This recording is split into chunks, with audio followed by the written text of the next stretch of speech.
do you know what a focus ring is? It allows you to like select like how the distance and like out of focus certain objects will appear in the picture. You got it. You got it. Damn, good job, King, man. Dang, that was a really good explanation too.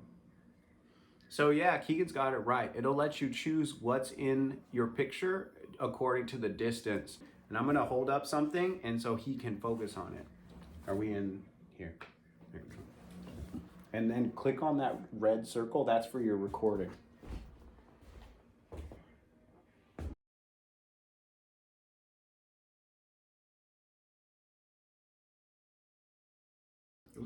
When you use a focus peaking display on a macro lens, that's really beneficial because it will show you exactly what you're focusing on.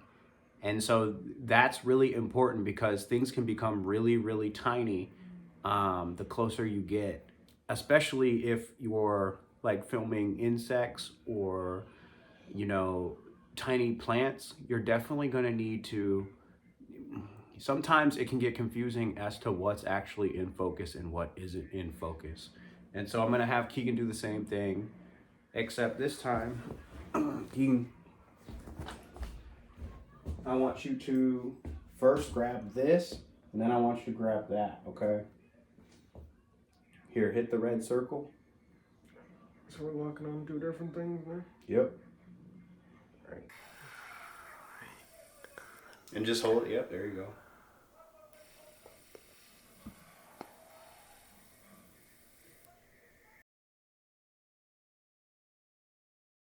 Hey everybody, today we're going to be talking about aperture. Don't worry, that's just a flashlight so you can see. Do you see this tiny little hole? Right now, that is letting a very small amount of light into the camera.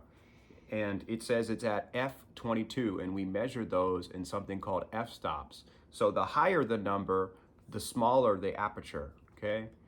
And now, we're all the way open to f2.8. Aperture is really, really important because when you have a wide aperture like f2.8, more light can enter the camera. Different aperture settings are used by different kinds of photographers. So like landscape photographers might use f11 because it makes the whole shot a little bit more clear.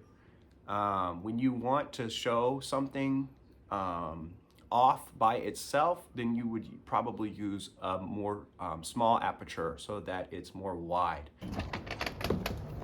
We've also set the camera into aperture mode. So that allows, basically, we can fumble around with the aperture and the camera will automatically kind of decide what needs to be done.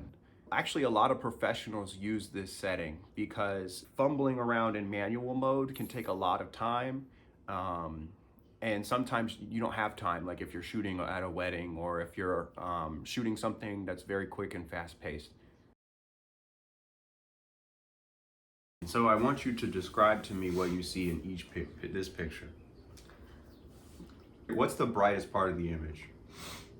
Most certainly the eyes. Do you think that it draws your eye towards it? Yes.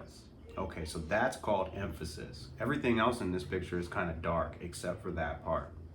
That's using color, specifically the color white, because white is like very standoffy-ish. Okay, and then you can go down. Now this one is a little bit more difficult. We're no longer using color. You see how this is in focus? Mm-hmm.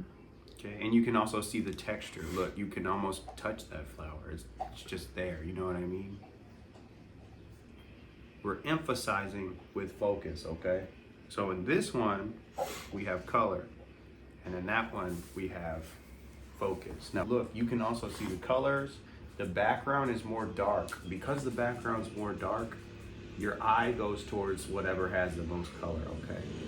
Okay. So you got your emphasis. Okay, so one thing that I try to do when I'm doing macro is I try to get something in the front that's out of focus, like this little branch. Put something in the middle, like this. Look at how cool that looks. And then even in the background, I want things out of focus. So I want things in my background and in my foreground. And then I kind of want something in the middle. Okay? So to summarize, macro photography can be really hard, especially when you're trying to focus. It is definitely really hard with the focusing. If you use a peaking display, that can make it easier. If you're trying to capture insects, I recommend staying put in one place. If you do happen to have an automatic focus, you can use that. A teleconverter is a cheap way to make any lens kind of a lot more macro-y, make it zoom in more. The aperture is really important. If you're trying to isolate a subject, make the aperture more wide, and remember that comes with a smaller number. So f2.8 is a small number. f22 is like really tiny, and like the aperture is going to be really like small and narrow. That's good for kind of landscape. But remember that it also, because it's letting in less light, that your image may be underexposed. Again, the characteristics that I look for, you can isolate things with color. You can put things in focus and out of focus. I try to put something in the middle that's in focus, and the foreground and the background are also like kind of blurry, and just something is in the middle. But you don't have to follow those rules. You can make up your own rules. And the beauty of macro is even something like a peanut butter and jelly sandwich can be turned into this magical landscape. And that's the beauty of macro. And I hope that everyone enjoyed this video, and I hope that you learned something from it.